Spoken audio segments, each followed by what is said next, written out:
Pense só na experiência de ir a um restaurante, escolher o que se quer comer, o ambiente, ter uma refeição preparada só para nós. Hoje em dia, é uma coisa tão comum que a gente nem para pensar, não é? Mas esta invenção, que moldou as nossas cidades e a nossa vida social, aconteceu quase que por acidente. A ideia de entrar num lugar, pegar uma lista, escolher um prato e sentar-se na própria mesa parece a coisa mais óbvia do mundo, certo? Mas acredite, nem de longe foi sempre assim. Para entender como chegámos até aqui, precisamos de viajar no tempo, para uma época em que nada disso existia.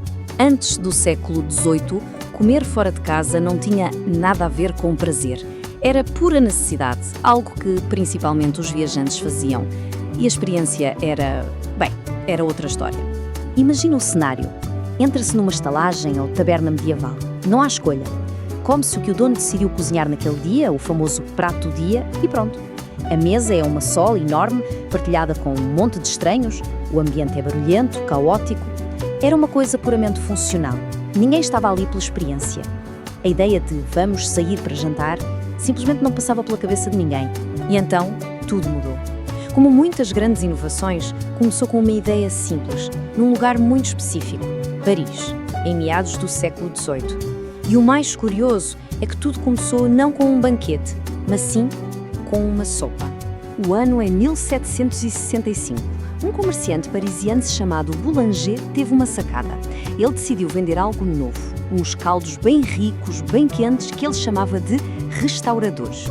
Eram destinados a pessoas com o estômago mais delicado, com a saúde mais frágil, mas o pulo do gato foi este. Ele servia estes caldos a qualquer hora do dia, em mesinhas individuais.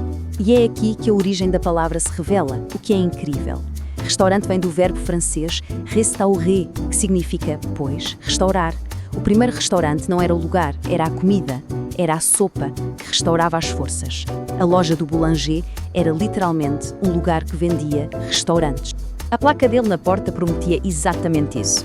Ele não estava a vender uma refeição completa, estava a vender saúde e conforto. E esta pequena mudança, este foco no bem-estar individual, em vez de na alimentação em massa, foi o primeiro passinho para o restaurante moderno. Mas ainda faltava um grande evento para transformar esta pequena loja num fenómeno mundial. E que evento, hein? Nada mais, nada menos que a Revolução Francesa. Um dos momentos mais turbulentos da história europeia, tornou-se, sem querer, o maior impulsionador da alta cozinha pública. O facto é impressionante. A aristocracia francesa empregava centenas dos melhores chefes do mundo nas suas cozinhas privadas. Com a Revolução, os patrões ou fugiram ou foram para a guilhotina.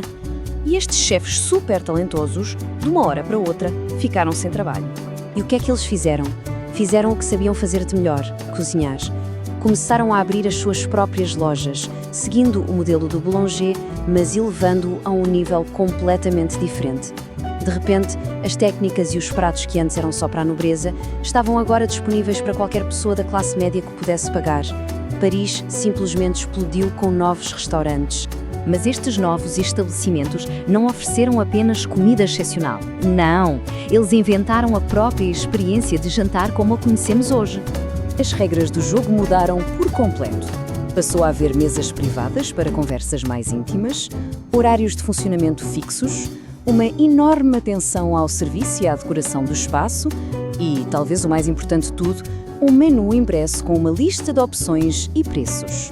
E de todas estas novidades, o menu foi talvez a maior revolução de todas. Antes, era o dono da estalagem que decidia o que se comia. Agora, pela primeira vez na história, o poder estava nas mãos do cliente. Escolher a própria refeição de uma lista foi um ato de liberdade, de expressão pessoal, foi uma verdadeira democratização de gosto. E a partir de Paris, esta ideia revolucionária não ficou parada, não. Começou a viajar pelo mundo, adaptando-se e transformando-se em cada nova cultura que encontrava.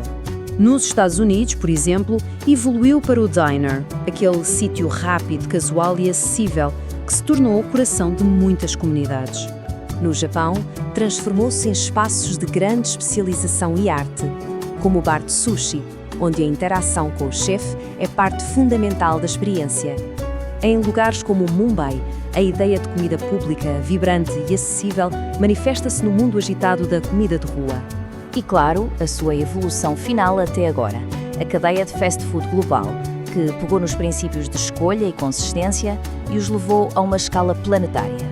Da sopa restauradora de boulanger à entrega por drone, o restaurante nunca parou de evoluir.